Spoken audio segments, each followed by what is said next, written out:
ये बताइए, ज्ञान और संज्ञान दोनों में क्या अंतर होता है?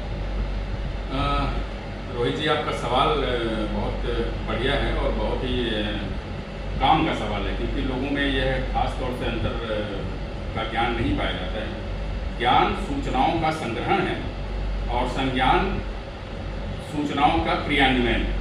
अब इसके लिए मैं आपको एक उदाहरण दे रहा हूँ। जैसे कोई व्यक्ति आपको गाली देता, जैसे उसने गाली दिया और आपके मस्तिष्क में वह गाली टकराई, तो आपको उसका ज्ञान हो गया कि किसी ने गाली दिया।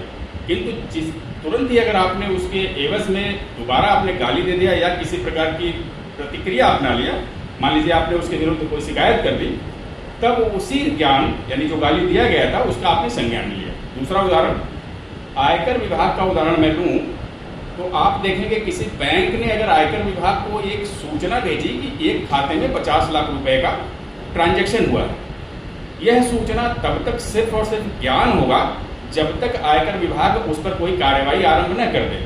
जैसे ही आयकर विभाग एक नोटिस जारी करता है, तुरंत ही उस सूचना का संज्ञान ले लिया जाता है।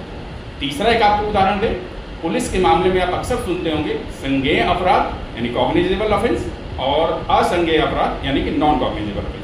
संज्ञेय अपराध वह अपराध होते हैं जिसमें पुलिस को आपराधिक कानूनों के तहत यह अधिकार प्राप्त होता है कि जैसे सूचना प्राप्त हो तुरंत वह बिना किसी दूसरे एजेंसी या अथॉरिटी के निर्देश के एक्शन लेने के लिए अथॉराइज्ड होती है। इसका मतलब अब आप ठीक से समझ चुके होंगे, कोई भी सूचना प्राप्त करने के उपरांत उस पर लिए गए प्रतिक्रिया संज्ञान होता है।